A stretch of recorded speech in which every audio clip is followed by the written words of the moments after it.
এই পেঁপের গাছ যদি আমি এখন আমার বাগানে রাখি, তাহলে আমার এই গোটা বাগান ছড়িয়ে যেতে খুব বেশি সময় লাগবে না। এই বাগান ধ্বংস হতে খুব বেশি সময় লাগবে না, খুব বেশি সময়ের প্রয়োজন হবে না।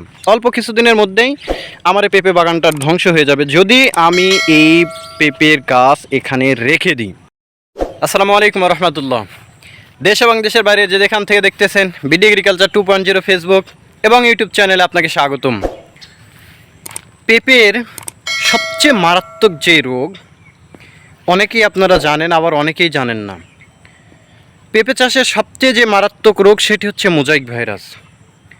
মোজাইক ভাইরাস থেকে যদি আপনি আপনার পেঁপে বাগানকে রক্ষা করতে পারেন, বা আপনার পেঁপে বাগানে যদি মোজাইক আক্রমণ না করে, তাহলে বলবো ভাই, পেঁপে যে কয় টাকায় মন বিক্রি করেন না কেন, আপনি হচ্ছেন সফল চাষি।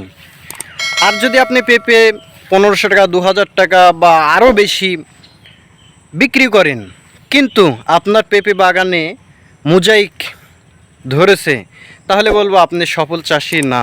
সফল চাষি না, এর অনেকগুলি ব্যাখ্যা আছে, কারণ আছে, এজন্য বলতেছি, এমনি এমনি বলতেছি না। আপনাদেরকে দেখায় আমার পেঁপে বাগানের কি অবস্থা। আপনারা জানেন যে রাজশাহীতে বিশেষ করে বেশ কিছুদিন যাবৎ প্রচুর পরিমাণ বৃষ্টি। এই বৃষ্টির কারণে এই যে দেখেন, এটি হচ্ছে একটা যদিও পুরুষ গাছ, তো পুরুষ গাছে পাতা হলদে হয়ে গেছে। এই পাতা হলদে হওয়ার লক্ষণই হচ্ছে মোজাইক। দেখেন পাতাগুলি হলদে হয়ে গেছে। পাতা হলদে হওয়ার মূল লক্ষণই হচ্ছে মোজাইক ভাইরাস। অথচ দেখেন এই পাতাগুলি কিন্তু হলদে না, গাঢ় সবুজ। এই পাতাগুলি দেখেন গাঢ় সবুজ, খুব সুন্দর। এই গাছগুলি খুব সুন্দর আছে, নিচে ফল দিয়েছে আলহামদুলিল্লাহ, ফল সেটিং হয়ে গেছে। তো আমার আরও একটি গাছ আপনাদেরকে দেখাই, যে মোজাইক অলরেডি আমার বাগানে আক্রমণ করেছে। এই যে দেখেন, এটি হচ্ছে আমার মোজাইক ভাইরাসজনিত পেঁপের গাছ। এই পেঁপের গাছ যদি আমি এখন আমার বাগানে রাখি, তাহলে আমার এই গোটা বাগান ছড়িয়ে যেতে খুব বেশি সময় লাগবে না। এই বাগান ধ্বংস হতে খুব বেশি সময় লাগবে না, খুব বেশি সময়ের প্রয়োজন হবে না। অল্প কিছুদিনের মধ্যেই আমার এই পেঁপে বাগানটা ধ্বংস হয়ে যাবে যদি আমি এই পেঁপের গাছ এখানে রেখে দিই। তাহলে আর যদি আমি এই গাছটাকে কেটে ফেলি বা নষ্ট করে ফেলি, তাহলে আমি এই পেঁপের গাছগুলি বা এই বাগানগুলি সেভ করতে পারব। তাই যাদের পেঁপে বাগানে এইরকম মোজাইক আক্রমণ করেছে, মোজাইক ভাইরাস আক্রমণ করেছে, বা মোজাইক বলতে আপনারা হয়তো অনেকেই বুঝতে পারছেন না, পাতাগুলি দেখেন একেবারে কুঁকড়ে গেছে, গাছের পাতাগুলি কুঁকড়ে গেছে। অথচ দেখেন নিচে আমার এই গাছের কিন্তু ফল সেটিং হয়েছে।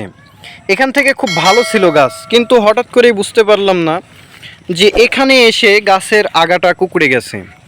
এর কারণ হচ্ছে এই গাছটাতে মোজাইক ধরেছে। তো গাছ যতই বড় হোক, যতই ফল আসুক না কেন, দয়া মায়া করা যাবে না। দয়া মায়া না করে এই গাছটাকে আপনাকে উপড়ে ফেলতে হবে। দয়া মায়া না করে এই গাছটাকে আপনাকে উপড়ে ফেলতে হবে। যদি আপনি গাছ উপড়ে ফেলতে পারেন, তবেই বলতে পারবেন যে আপনি সফল চাষি, কারণ আর গাছগুলি আর ক্ষতিগ্রস্ত হবে না। তাই আপনাদেরকে বলছিলাম যে আপনার পেঁপে বাগানে যদি এইরকম মোজাইক আক্রমণ করে, পাতাগুলি কুঁকড়ে যায়, তাহলে অবশ্যই আপনারা ওই গাছটাকে আপনার বাগান থেকে সরিয়ে ফেলবেন। তাছাড়া কিন্তু আপনার বাগান আপনি রক্ষা করতে পারবেন না, টিকিয়ে রাখতে পারবেন না, নষ্ট হয়ে যাবে। আপনার এলাকায় আপনার বাগানের কি অবস্থা? আপনার বাগানে কি পেঁপের গাছে মোজাইক আক্রমণ করেছে, নাকি সুন্দরভাবে সফলভাবে আপনি পেঁপে গাছগুলি বড় করে তুলতে পারছেন? অবশ্যই কমেন্টে জানিয়ে যাবেন। ধন্যবাদ। আসসালামু আলাইকুম রহমতুল্লাহ।